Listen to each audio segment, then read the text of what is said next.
কাজের মাধ্যমেই আমাদের প্রত্যেকের জীবন কিন্তু শুরু হয়। প্রত্যেকের কাজ আলাদা, যেমন আমরা মেয়েরা বাড়িতে বা কেউ অফিসে কাজ করে থাকি, তার সাথে ছেলেরা বাইরে বা যেখানে কাজ করুক না কেন, কাজ কিন্তু সবারই রয়েছে। ছোটদের ক্ষেত্রে কিন্তু স্কুলে যাওয়া, পড়াশোনা করা, টিউশন যাওয়া, কাজ সবারই আছে কিছু না কিছু। নমস্কার বন্ধুরা, আমি দিয়া। আমার একটি নতুন ব্লগ ভিডিওতে তোমাদের সবাইকে জানাই অনেক অনেক স্বাগত। আজ হলো বুধবার, সকাল থেকেই একদম মেঘলা আকাশ। কালকে খবরে অবশ্য দেখেছিলাম অনেক জায়গায় নাকি বৃষ্টি, ঝড় এসব হবে।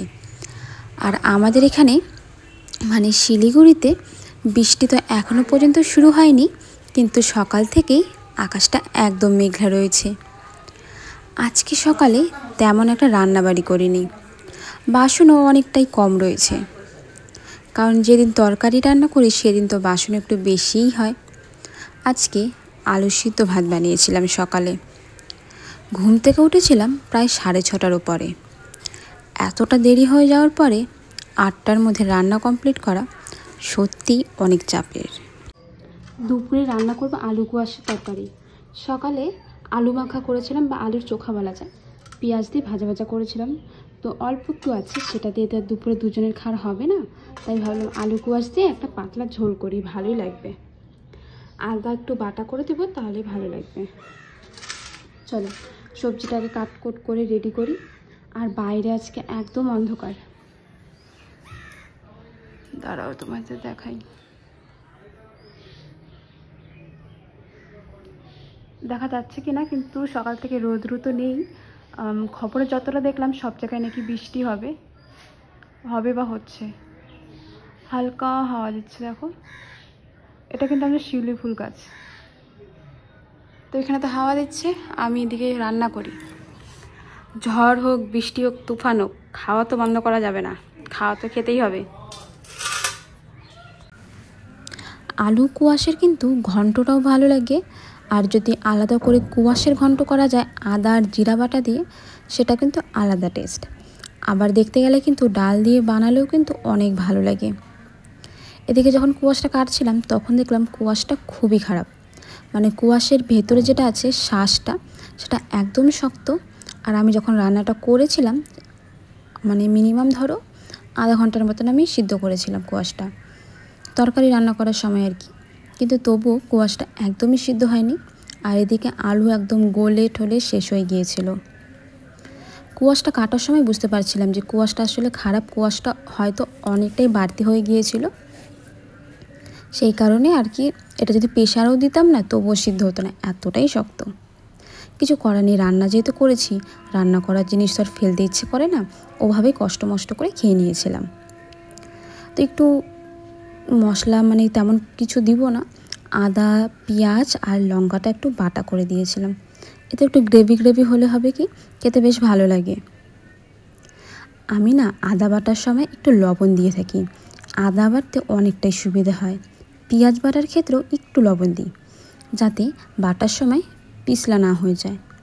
আমাদের শিলপাটাটা দেখতেই পারছো, অনেক ছোট, এটা ভেঙে গিয়েছে। কবে ভেঙেছে সেটা আমি জানি না, আমার বিয়ের আগেই অবশ্য ভেঙেছে। কিন্তু আধা শিলপাটা যখন বাটি না, সব কিছু একদম স্লিপ কাটে, এই জন্যই লবণটা দিই।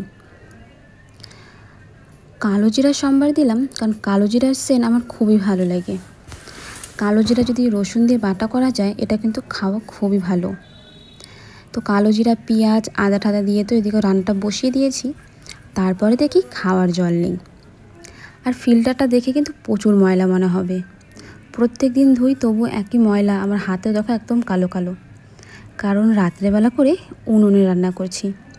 গ্যাসের প্রায় শেষের দিকে, আর এখন বৃষ্টির দেখা যাচ্ছে, যদি গ্যাস শেষ হয়ে যায় আর সকালে তাড়াহুড়ো রান্না করতে হয়, সেই কারণে রাতের রান্না ভাত তরকারি আমি উনুনেই করে থাকি।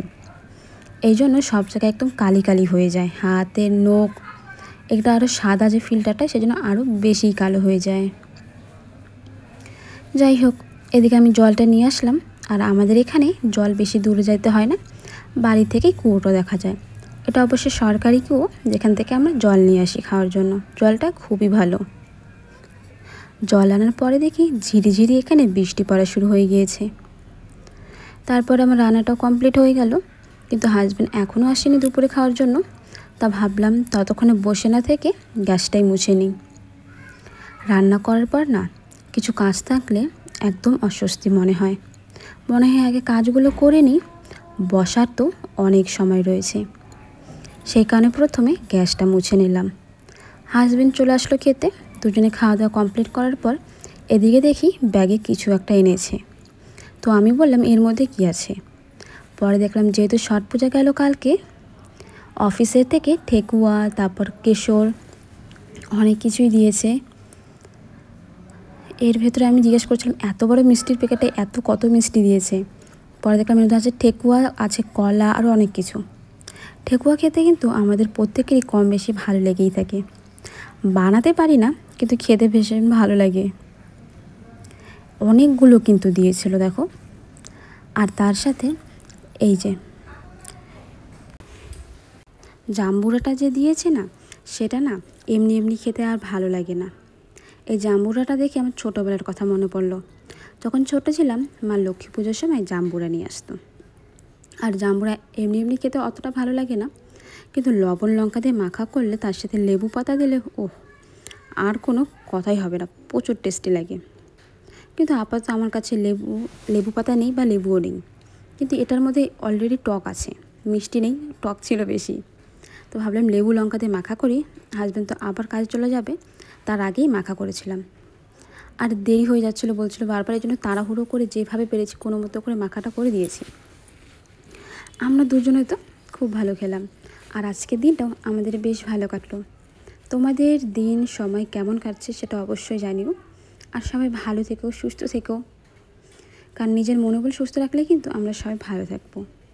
দেখা হবে নতুন একটি ভিডিওতে নতুন সকালে। সবাই ভালো থেকো, সুস্থ থেকো, আর আমাকে একদমই ভুলো না। সবাইকে টাটা।